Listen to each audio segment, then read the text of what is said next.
स्वागत है आपका अपने YouTube channel Ajaypal Yadav lecturer में।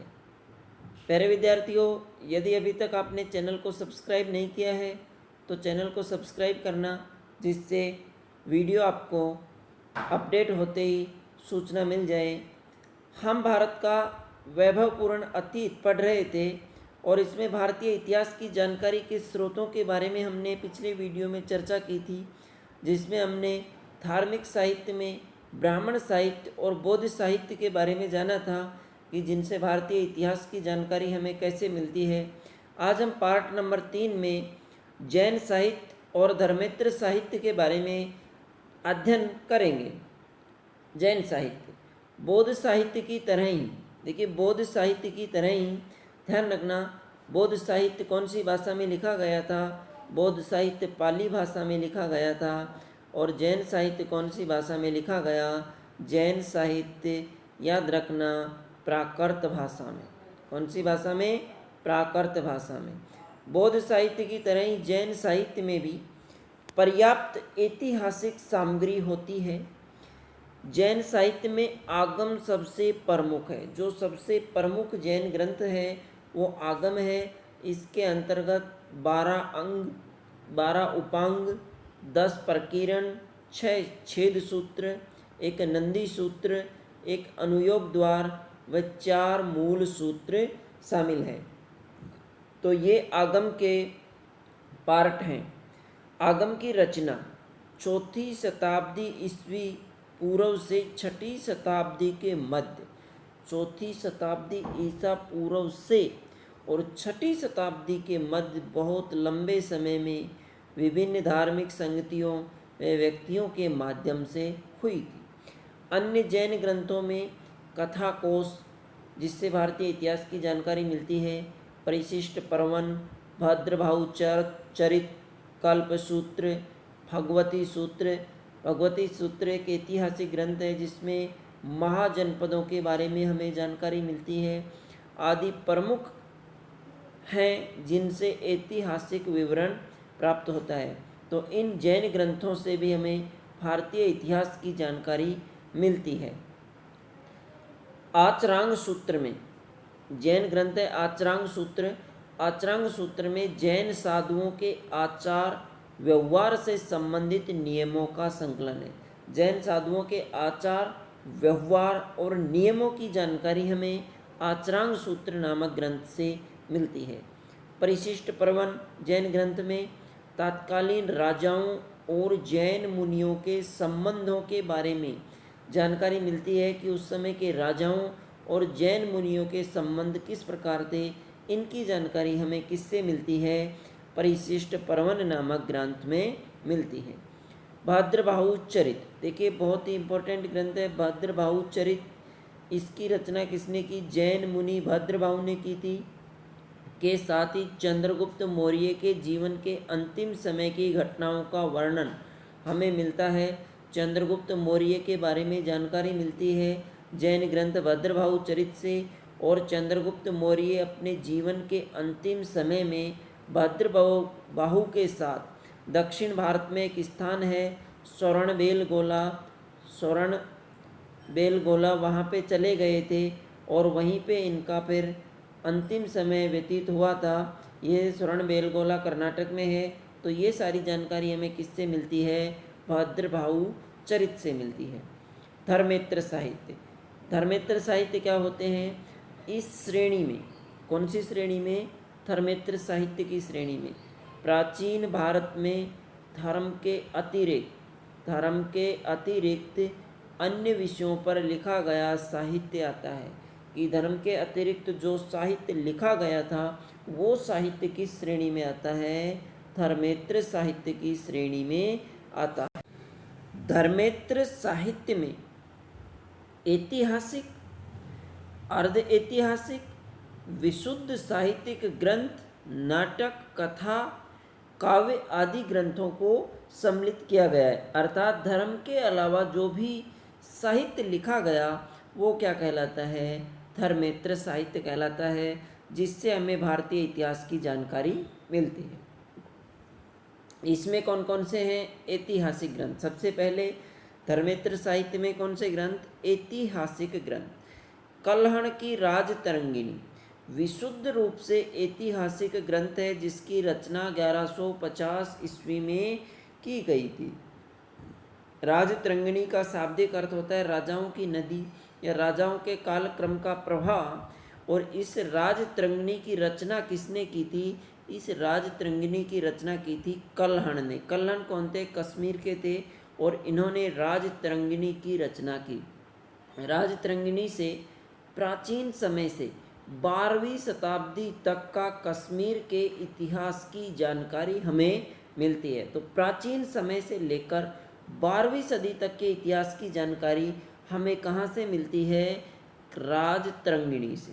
अन्य प्रमुख ऐतिहासिक ग्रंथों में आचार्य विष्णुगुप्त, चाणक्य या कौटिल्य, ये तीनों एक ही व्यक्ति के नाम हैं। आचार्य विष्णुगुप्त, चाणक्य या कौटिल्य, इन्होंने एक रचना की थी जिसका नाम है अर्थशास्त्र। कौटिल्य के अर्थशास्त्र में तत्कालीन राज प्रबंध, अर्थव्यवस्था, सामाजिक व धार्मिक जीवन की विस्तृत जानकारी हमें मिलती है। ये विष्णुगुप्त या चाणक्य कौन थे? चंद्रगुप्त मौर्य के प्रधानमंत्री थे और इन्हीं की सहायता से किनकी सहायता से? विष्णुगुप्त या चाणक्य की सहायता से ही चंद्रगुप्त मौर्य ने मगध के शासक घनानंद को पराजित करके मगध पर मौर्य वंश की स्थापना की थी, जिसके बारे में हम आगे के चैप्टरों में पढ़ेंगे। ऐतिहासिक ग्रंथों के अलावा जीवन चरित्र, किसी राजाओं के जीवन के बारे में जो ग्रंथ लिखा जाता है उसको जीवन चरित्र कहते हैं। इनसे भी संबंधित ग्रंथ भी उपलब्ध हैं जिनसे उन शासकों के बारे में विस्तृत जानकारी मिलती है। उस समय की जो तत्कालीन स्थितियां थी, उन राजाओं की क्या खूबियां थी, इन सब की जानकारी हमें उन जीवन चरित्र से मिलती है। और इसमें सबसे पहले बाणभट्ट का हर्षचरित्र। बाणभट्ट कौन थे? हर्षवर्धन के दरबारी कवि थे। हर्षवर्धन ने 606 से 647 ईस्वी तक शासन किया था। इनके दरबारी कवि थे बाणभट्ट। बाणभट्ट ने कादम्बरी और हर्षचरित्र की रचना की थी। इस हर्षचरित्र में से हर्षवर्धन के बारे में जानकारी मिलती है। तो हर्षचरित्र की रचना किसने की? बाणभट्ट ने। आपको जो ये पुस्तक है और उसकी रचना किसने की, किसने लिखा, इसके बारे में भी याद रखना है और जानकारी रखनी है, क्योंकि एग्ज़ाम में पूछे जाते हैं। हर्षचरित्र की रचना किसने की? बाणभट्ट ने की। गौडबहु की रचना किसने की? वाकपति ने की। तो आपको ये याद रखनी है। वाकपति का गौडबहु, देखिए ये वाकपति कन्नौज के शासक हुए जिनका नाम था यशोवर्मन। कन्नौज के शासक यशोवर्मन के दरबारी कवि थे और इन्होंने यशोवर्मन के बारे में लिखा है गौडबहु। तो इस गौडबहु ग्रंथ से हमें यशोवर्मन के बारे में जानकारी मिलती है। बिल्हण का विक्रमांक देव चरित्र। बिल्हण का विक्रमांक देव चरित्र। विक्रमांक देव चरित्र की रचना किसने की? बिल्हण ने की। इसमें विक्रमांक देव चरित्र में 11वीं सदी, कौन सी सदी? 11वीं सदी में बिल्हण द्वारा यह पुस्तक लिखी गई थी। और किसके बारे में लिखी गई? ये विक्रमादित्य चालुक्य वंश के शासक थे। चालुक्य वंश के शासक विक्रमादित्य षष्ठ के बारे में यह पुस्तक लिखी गई और ये बिल्हण उसके आश्रित दरबारी कवि थे और इन्होंने विक्रमांक देव चरित्र लिखी, जिससे विक्रमादित्य षष्ठ के बारे में जानकारी मिलती है। जयसिंह का कुमारपाल चरित्र। जयसिंह का कुमारपाल चरित्र, कुमारपाल गुजरात के राजा थे और उनके चरित्र के बारे में जयसिंह ने लिखा, तो इससे हमें कुमारपाल के बारे में जानकारी मिलती है। पद्मगुप्त का नवसहसांक चरित्र। पद्मगुप्त का कौन सा? नवसहसांक चरित्र। इसमें थार के राजा थे। थार मालवा एमपी के राजा थे। धार के राजा जिनका नाम था मुंज, और उन मुंज के छोटे भाई थे। मुंज के छोटे भाई, उसका क्या नाम था? सिंधुराज। सिंधुराज इनको नायक मानते हुए, सिंधु राज को नायक मानते हुए इन पद्मगुप्त ने नव सहसांक चरित की रचना की और इस पुस्तक से हमें सिंधु राज के बारे में जानकारी मिलती है। बल्लाल का भोज चरित, भोज भी धार के राजा थे और मालवा जो है, मालवा उसकी राजधानी थी धार, वहाँ के राजा थे और बल्लाल ने भी भोज चरित लिखा। इसमें राजा भोज के बारे में हमें जानकारी मिलती है। जयानक की पृथ्वीराज विजय, जयानक ने पृथ्वीराज चौहान तृतीय के बारे में लिखा और इससे हमें अजमेर के शासक पृथ्वीराज चौहान तृतीय के बारे में जानकारी मिलती है। तो बाण भट्ट ने क्या लिखा? हर्षचरित, वाकपति का गौडवहु, विल्हण का विक्रमांक देव चरित, जयसिंह का कुमारपाल चरित, पद्मगुप्त का नव सहसांक चरित, बल्लाल का भोज चरित एवं जयानक की पृथ्वीराज विजय। विशुद्ध साहित्यिक ग्रंथ। अब हम साहित्यिक ग्रंथों की बात करेंगे। वो चरित्र के ग्रंथ थे, इनमें नाटकों से संबंधित, व्याकरण से संबंधित, टीकाओं से संबंधित, काव्य, कथा, साहित्य और कोश आदि की जानकारियों से संबंधित ग्रंथ हैं और उनसे उस समय के शासकों की सामाजिक और आर्थिक जीवन की जानकारी हमें मिलती है। तो इनमें कौन कौन से ग्रंथ हैं? पतंजलि का अष्टाध्यायी, ये एक व्याकरण ग्रंथ है जिसमें 4000 सूत्र हैं। इसकी रचना पाणिनि का अष्टाध्यायी 4000 सूत्र हैं, इसकी रचना पाणिनि ने की थी और ये व्याकरण ग्रंथ हैं। पतंजलि का महाभाष्य, ये भी व्याकरण ग्रंथ है। गार्गी की गार्गी संहिता, कालिदास का मालवी का अग्निमित्र। देखिए ये किसने लिखा? कालिदास ने लिखा मालवी का अग्निमित्र। और इसमें क्या जानकारी मिलती है? मालव देश की राजकुमारी थी जिसका नाम था मालविका। कौन से देश की राजकुमारी? मालव देश की राजकुमारी, और उस राजकुमारी का नाम क्या था? मालविका।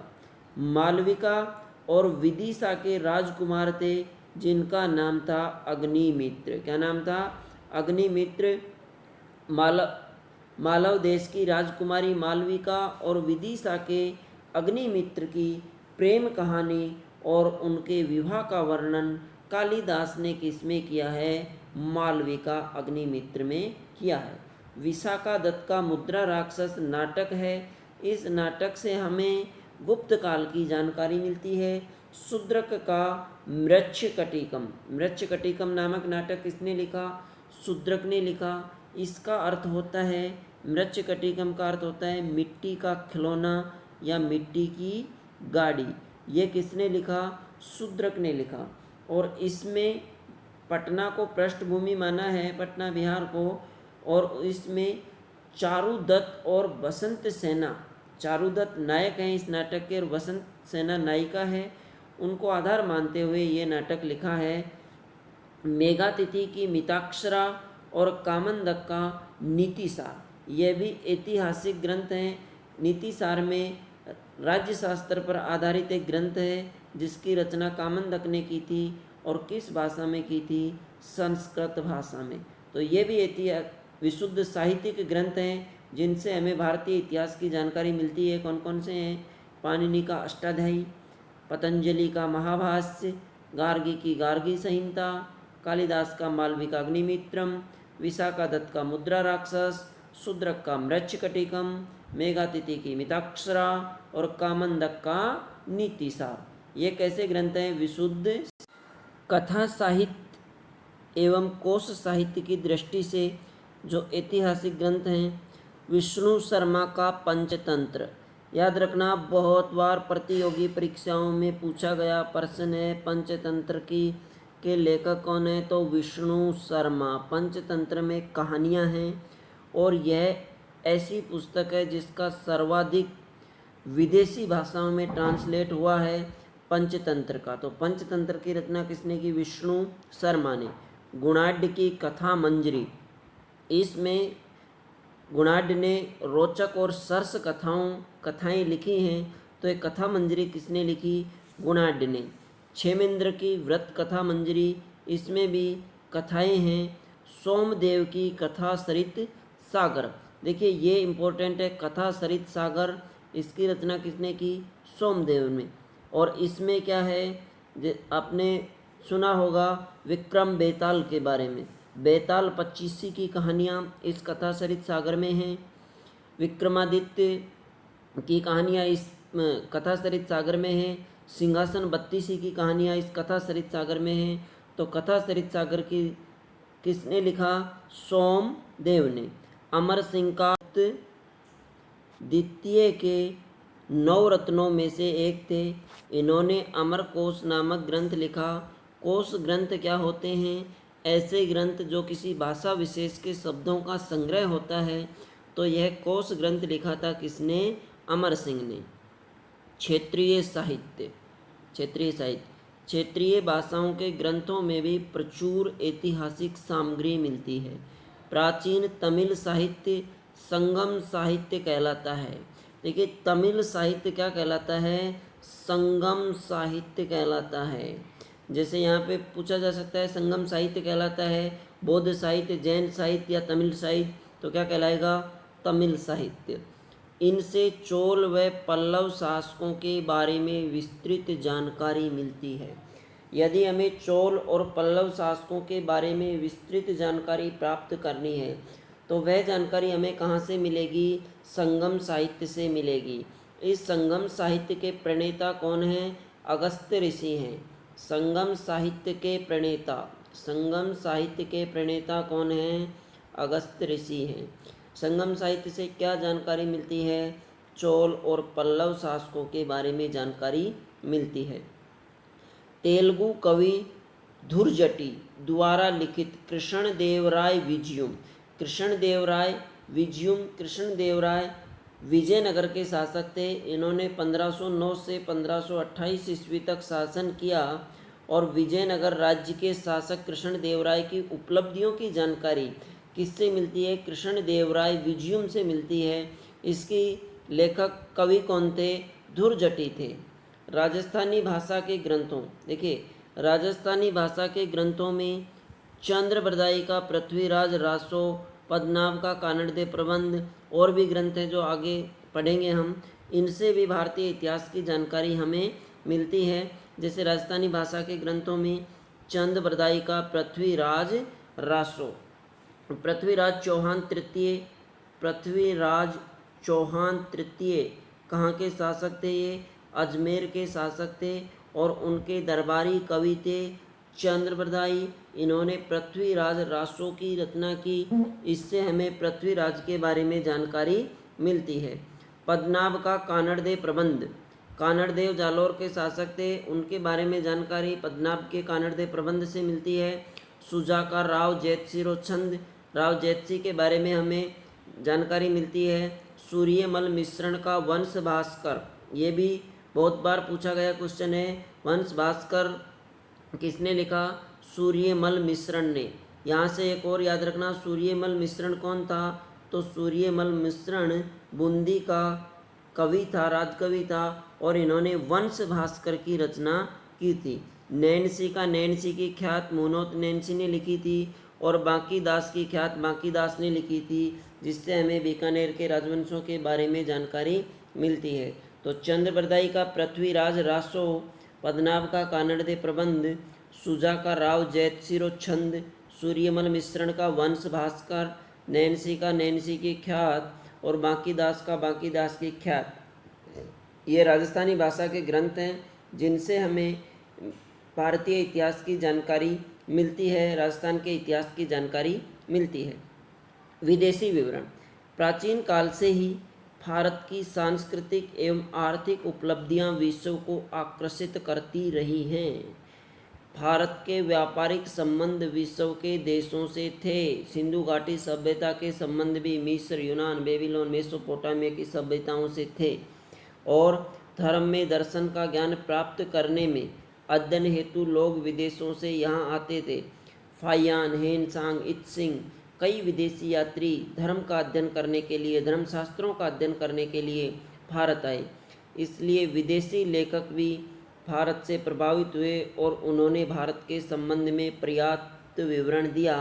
जैसे मेगस्थनीज ने इंडिका लिखी थी, पिल्ली ने नेचुरल हिस्ट्री लिखी थी और फाइयान ने फाको की लिखी थी। इनसे हमें भारतीय इतिहास की जानकारी मिलती है, लेकिन इस विवरण का सावधानीपूर्वक अध्ययन करने की आवश्यकता है, क्योंकि इन्होंने अपने दृष्टिकोण के आधार पर वो विवरण लिखा था।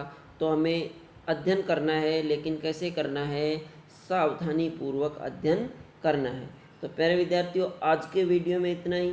आज हमने भारतीय इतिहास की जानकारी के जो धर्मेत्र साहित्य था, धर्म के अतिरिक्त जो साहित्य था, उसके बारे में जाना, जिनसे हमें भारतीय इतिहास की जानकारी मिलती है।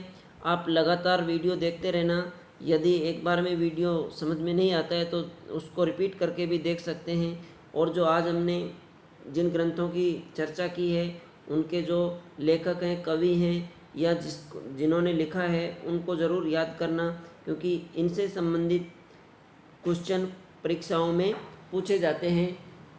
और यदि आपने चैनल को सब्सक्राइब नहीं किया है तो चैनल को सब्सक्राइब करना। और यदि वीडियो से संबंधित आपकी कोई समस्या है तो कमेंट बॉक्स में कमेंट करना। आज के लिए इतना ही। धन्यवाद। नेक्स्ट वीडियो में फिर मिलते हैं। तब तक के लिए